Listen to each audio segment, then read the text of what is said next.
menghadap ke hadapan majlis ke bawah duli yang maha mulia Paduka Sri Baginda Sultan Haji Hasan Al-Bolkiah Mu'izzuddin wa Daulah Ibni Almarhum Sultan Haji Omar Ali Saifuddin Sa'dul Khairi wa Din Sultan dan yang di-Pertuan Negara Brunei Darussalam.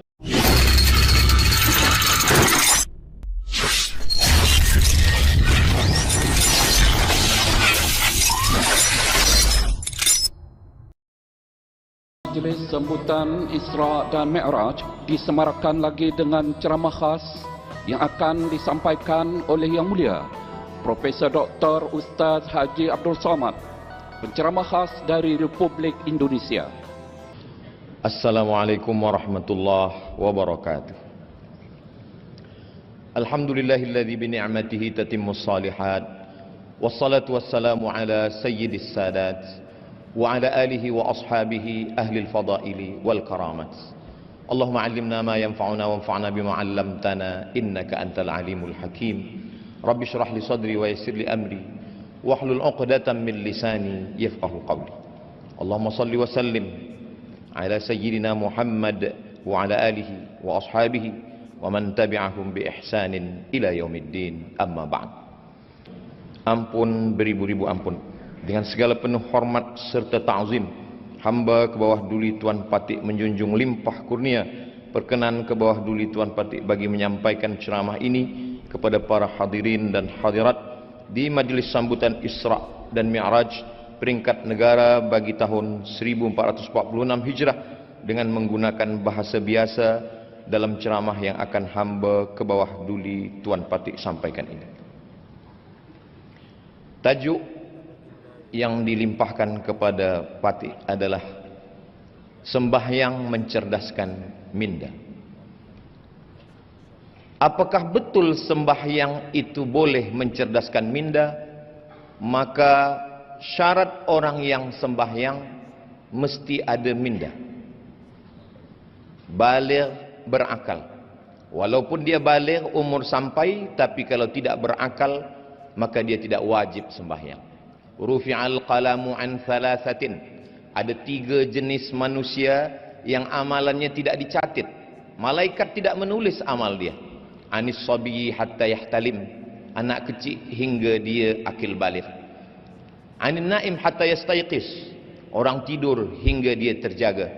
Anil majnun hatta yafiq, orang gila hingga dia sihat daripada penyakitnya. Ketiga-tiga manusia ini tidak wajib sembahyang, sebab tiada minda yang boleh dia pakai untuk mengingat Allah Subhanahu wa ta'ala. Orang Arab menggunakan untuk minda ini, mereka kata menggunakan 3 huruf, aqala. Ketika mereka menggunakan kain penutup kepala, mereka takut kain itu terbang dihembus angin, maka kain itu diikat dengan satu tali. Mereka menyebut tali pengikat itu sebagai iqal. Iqal dari kata akal. Akal mengikat.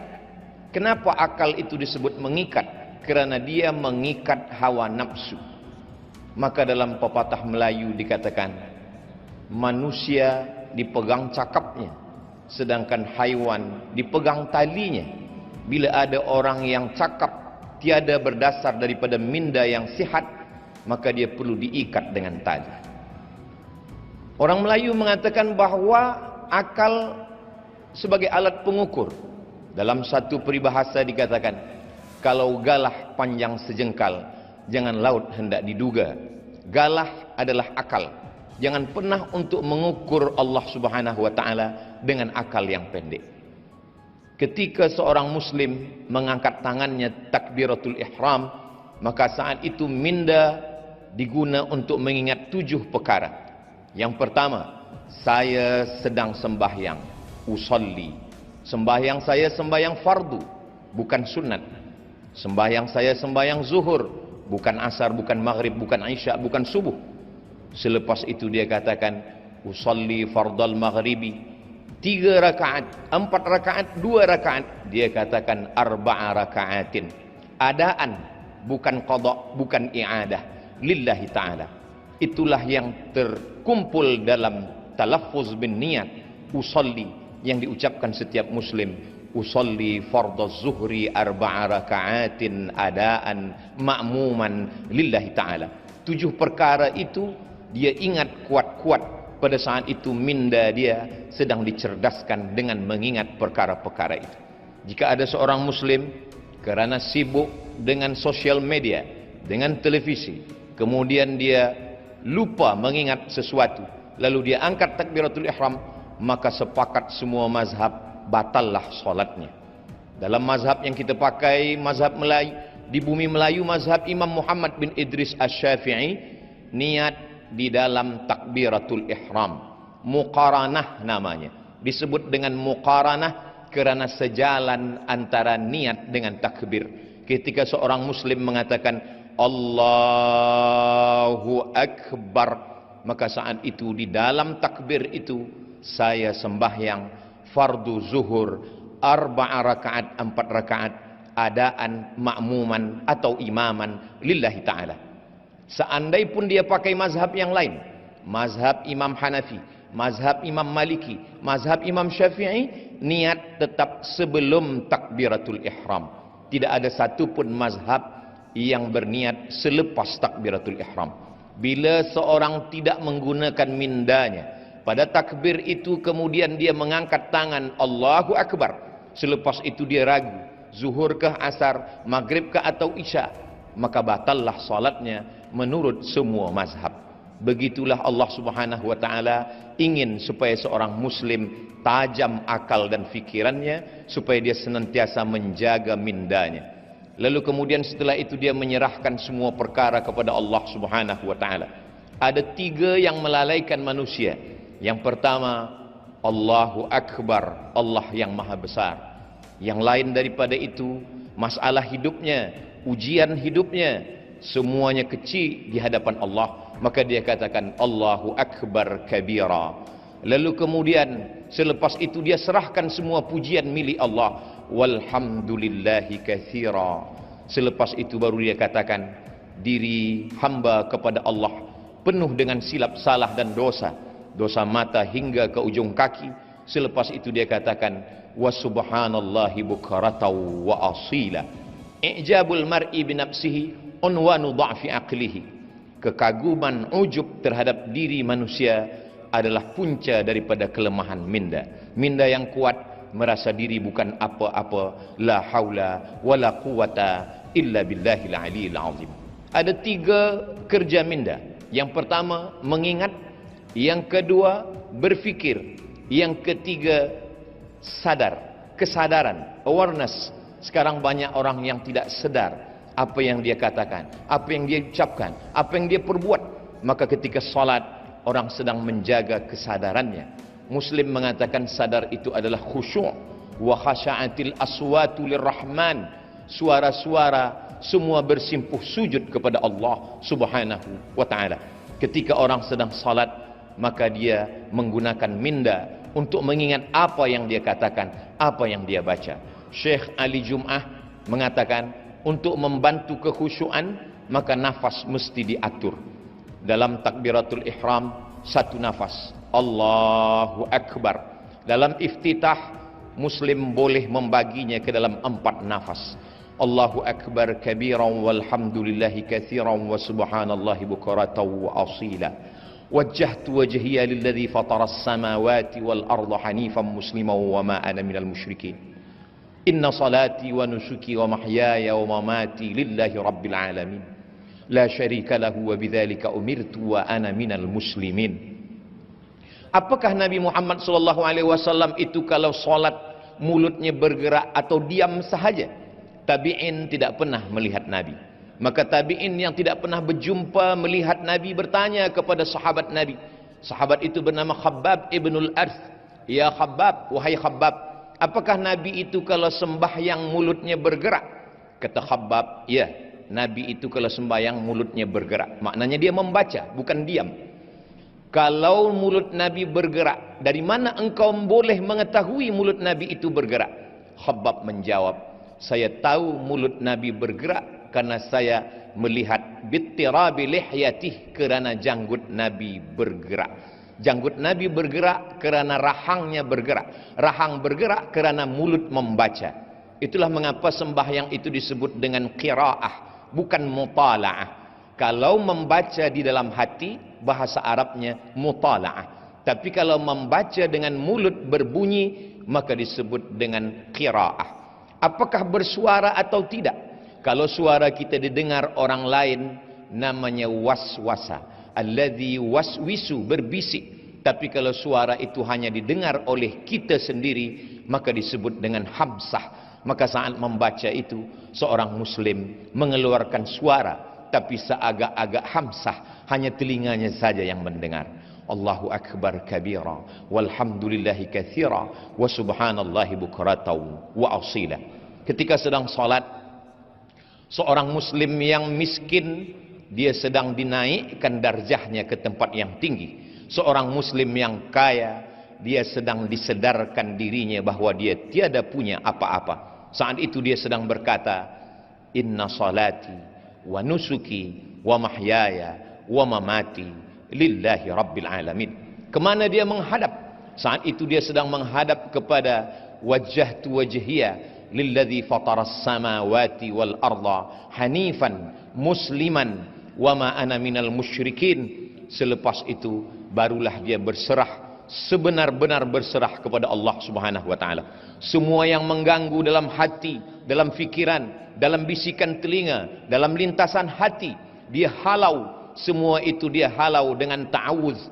Dalam mazhab Syafi'i, ta'awuz, a'udzubillah, diucapkan dalam setiap rakaat. Kalau solat zuhur 4 kali ta'awuz. A'udzubillahi minasyaitonir rajim. Mengamalkan firman Allah, idza qara'tal Qur'an, kalau engkau membaca Al-Quran, fasta'iz billah, mintalah perlindungan kepada Allah Subhanahu wa taala. Manusia senantiasa merasa takut, merasa cemas, merasa sendiri, maka pada saat itu dia sedang merasa besar. Saya bersama dengan Allah. A'udzubillah minasyaitonir rajim. Setelah itu barulah dia sadarkan dirinya bahwa dia dalam rahmat kasih sayang Allah. Bismillahirrahmanirrahim. Rahman juga sayang, Rahim juga sayang. Apa beza Rahman dan Rahim? Rahman semua mendapat. Yang beriman mendapat, yang tak beriman pun dapat. Yang baik dapat, yang tak baik pun dapat. Rahman. Tapi Rahim, yang dapat hanya orang beriman sahaja. Itulah mengapa Allah menyandingkan Ghafur dengan Rahim. Tak pernah ada ayat Ghafurur Rahman. Kerana ampunan diberikan Allah hanya kepada orang yang percaya. Wa kana Allahu ghafuran rahima. Setelah itu dia berdialog dengan Allah, dia berkata-kata dengan Allah. Kalau ingin bercerita dengan Allah, maka tegakkanlah salat. Ketika seorang hamba sedang berkata, alhamdulillahi rabbil alamin, Allah membalas. Apa kata Allah? Hamidani abdi, hambaku sedang memuji aku. Setelah itu hamba itu berkata, Ar-Rahmanir Rahim.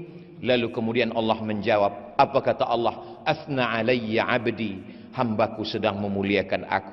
Maliki yaumiddin. Apa kata Allah? Majjadani abdi, hambaku sedang mengagungkan aku. Kemudian hamba itu berkata, Iyyaka na'budu wa iyyaka nasta'in. Apa jawab Allah? Sa'alani abdi, hambaku sedang meminta kepadaku. Ihdinas siratal mustaqim. Apa jawab Allah? Wali abdi ma sa'al, hambaku mendapatkan apapun yang dia mintakan. Sesungguhnya ketika orang sedang melaksanakan salat, mindanya, akalnya, fikirannya sedang fokus, sedang khusyuk, dia sedang bersama dengan Allah Subhanahu wa taala. Ujian hidup menyebabkan manusia sakit secara mental, maka perlu kesehatan mental. Maka pada saat itu dia pilihkan ayat yang membuat dia merasa diperhatikan Allah Subhanahu wa taala. Beban hidup seorang hamba menjalani segala kesusahan, kepahitan hidup. Maka pada saat itu apa ayat yang dia baca? Alam nashrah laka sadrak. Bukankah belum kulapangkan dadamu, kata Allah. Alam nashrah laka sadrak wa wada'na anka wizrak. Lalu kemudian aku angkat semua kesulitan, kepayahan yang engkau jalani dalam hidup. Lalu kemudian alladzi anqadha dhahrak, semua yang membebani pundakmu. Wa rafa'na laka dzikrak, kami akan mengangkat namamu, kami akan membuat engkau selalu dikenang sepanjang zaman.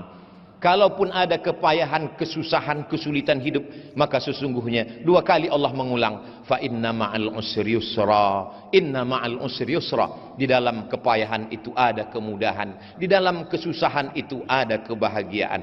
Fa idza faraghta fansab, kalau engkau selesai dari satu ibadah, jangan lupa, jangan lalai, fansab, pindahlah ke ibadah yang lain.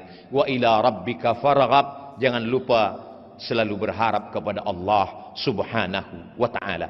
Setelah itu dia pun salah, diambil dari kata salah. Salah maknanya tulang belakang yang membengkok dan membungkuk. Salah maknanya membengkokkan tulang belakang menghadap Allah. Saat itu seorang hamba membungkuk kepada Allah dan dia berkata, Subhana rabbiyal azimi wa bihamdih. Selepas itu dia angkat kepalanya dan berkata, Sami'allahu liman hamidah. Selepas tulang belakang itu lurus kembali, lalu dia ucapkan dalam mazhab Syafi'i, Rabbana lakal hamdu mil'us samawati wa mil'ul ardi wa mil'u ma syi'ta min syai'im ba'du.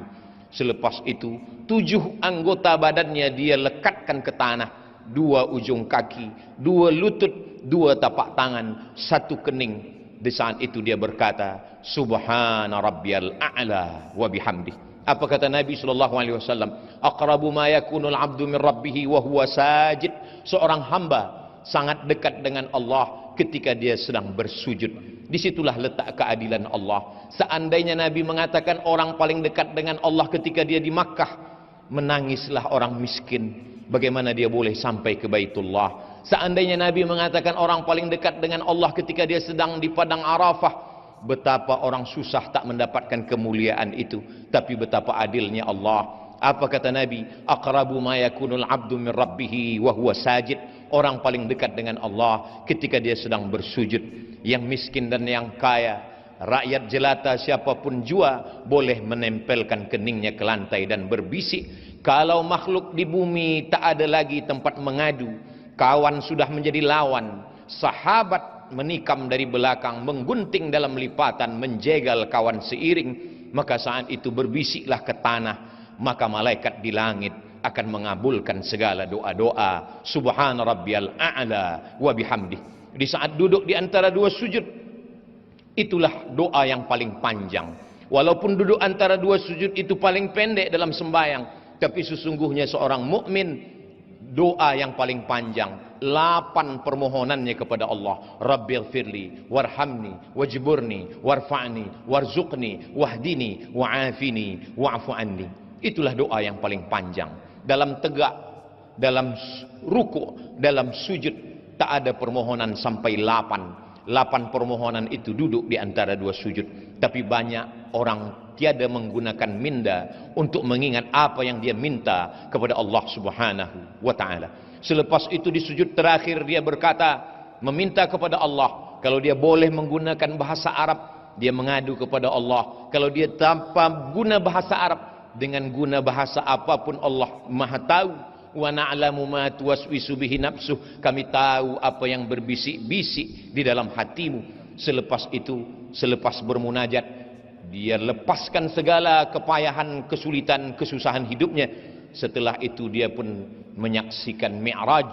As-salatu mi'rajul mu'min. Sembahyang itu adalah mi'rajnya orang beriman. Ketika Sayyidina Muhammad SAW Isra dan Mi'raj, riwayat ini disebutkan oleh Imam Al-Alusi, disebutkan juga oleh Imam Badruddin Al-Aini, disebutkan juga oleh Imam Al-Qastullani, disebutkan juga oleh Imam Ash-Sha'rani. Riwayat ini masyhur dalam kitab-kitab tafsir dan tasawuf. Ketika Nabi SAW berdialog dengan Allah, apa kata Nabi Muhammad SAW? At-tahiyatul mubarakatu salawatu tayyibatu lillah. Semuanya milik engkau ya Allah.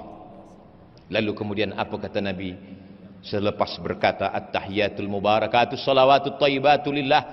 Allah menjawab ucapan itu dengan ucapan assalamu alayka ayyuhan nabiyyu wa rahmatullahi wa barakatuh. Dijawab oleh Allah Subhanahu wa taala, Assalamu alayka ayuhan nabi wa rahmatullahi wa barakatuh. Keselamatan, kerahmatan, keberkahan untukmu wahai Muhammad sallallahu alaihi wasallam.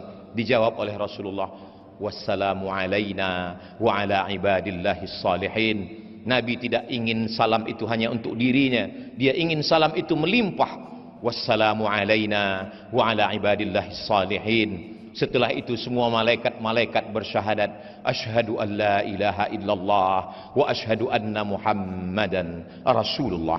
Itu hanya dapat difahami oleh orang yang mindanya hidup, mindanya cerdas.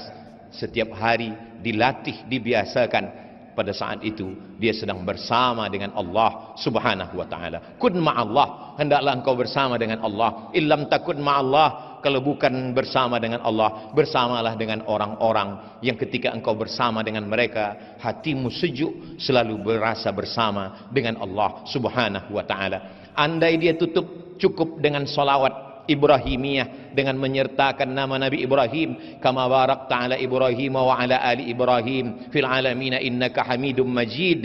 Tapi seorang muslim ingin sembahyangnya sempurna, dia memperakui segala silap salahnya. Dia berkata, Rabbighfirli ma qaddamtu wa ma akhartu wa ma asrartu wa ma a'lantu wa ma asraftu wa ma anta a'lamu bihi minni antal muqaddimu wa antal muakhiru la ilaha illa anta subhanak inni kuntu minadh zalimin. Selepas itu dia memohonkan sebagaimana riwayat dalam Sahih Muslim, Allahumma inni a'udzubika min azabi jahannam wa min azabil qabri wa min fitnatil mahya wal mamat wa min syarri fitnatil masihid dajjal.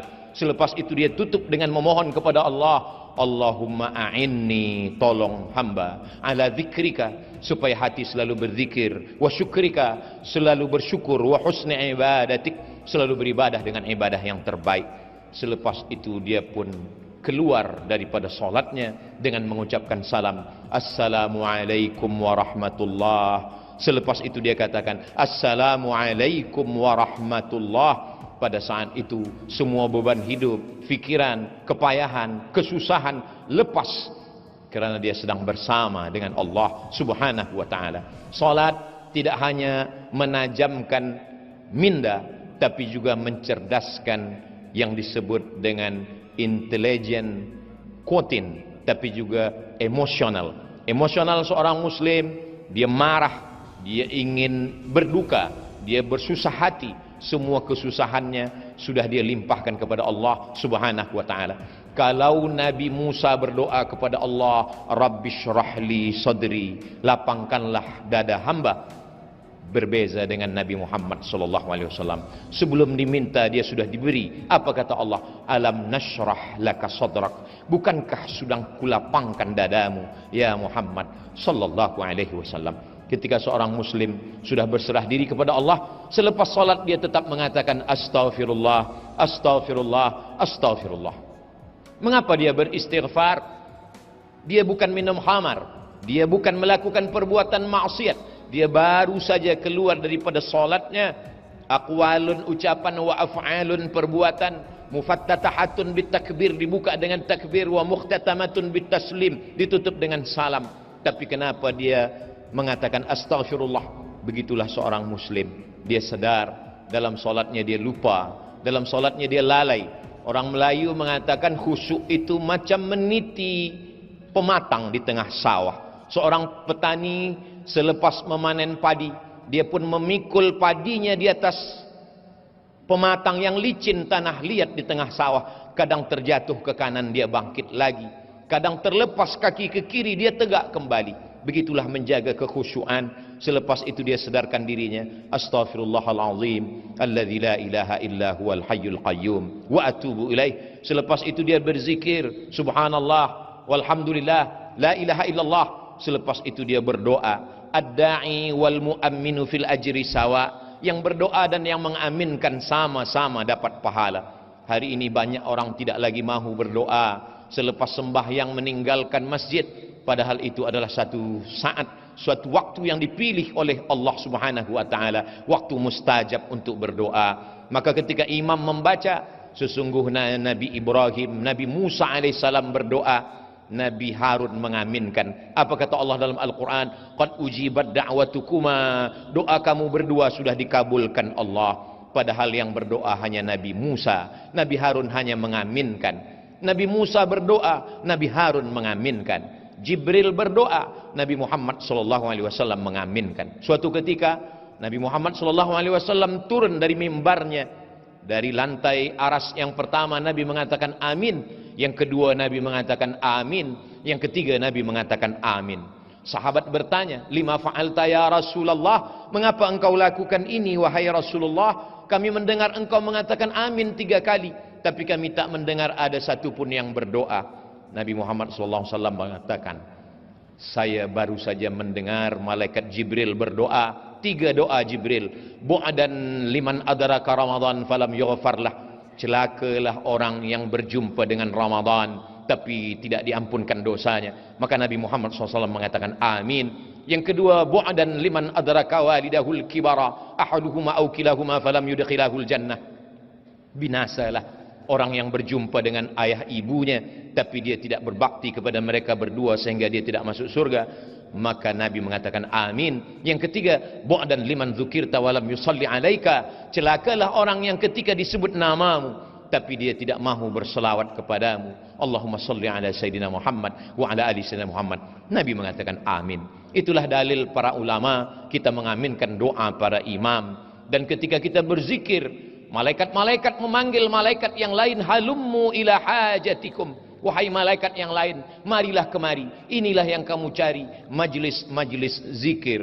Selepas berzikir dan berdoa, lalu kemudian semua malaikat-malaikat itu berkata, qumu maghfuran lakum. Tegaklah berdiri, kamu semua sudah diampunkan Allah Subhanahu wa ta'ala. Keluar dari masjid, semua mengucapkan doa, Allahumma inni as'aluka min fadlik. Kenapa ketika masuk masjid Allah maftahli abwaaba rahmatik? Kerana di dalam masjid malaikat sudah menunggu dengan doanya, Allah maghfirlahu warhamhu, Allah maghfirlahu warhamhu. Curahkan rahmatmu untuk mereka. Tapi ketika manakala keluar dari masjid, kita meminta Allahumma inni as'aluka min fadlik. Kita minta rezeki karunia Allah.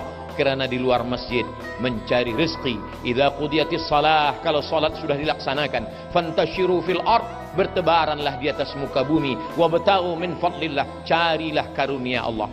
Orang yang mencari karunia Allah adalah manusia dengan minda yang cerdas selepas dia bermunajat, berdoa kepada Allah Subhanahu wa ta'ala. Semakin banyak ibadah, semakin lama solat khusyuk, semakin cerdas fikiran akal budi manusia, kerana dia sedang bersama dengan Allah dan dia sedang mengucapkan salam di hadapan Rasulullah. Assalamu alayka ayyuhan nabiyyu wa rahmatullahi wa barakatuh. Ampun beribu-ribu ampun. Demikianlah sahaja yang hamba ke bawah duli Tuan Patik dapat sampaikan di majlis yang diberkati ini. Hamba ke bawah duli Tuan Patik menjunjung beribu ampun jika terdapat sebarang suruk langkah dan tutur kata yang kurang manis di sepanjang perkongsian hamba ke bawah duli Tuan Patik itu tadi. Segala yang hamba baik itu adalah yang baik-baik datang dari Allah Subhanahu wa ta'ala, dan apa yang sebaliknya adalah dari hamba ke bawah duli Tuan Patik sendiri. Sekian, wabillahi taufiq wal hidayah. Wassalamualaikum warahmatullahi wabarakatuh. Hamba ke bawah duli Tuan Patik menjunjung anugerah.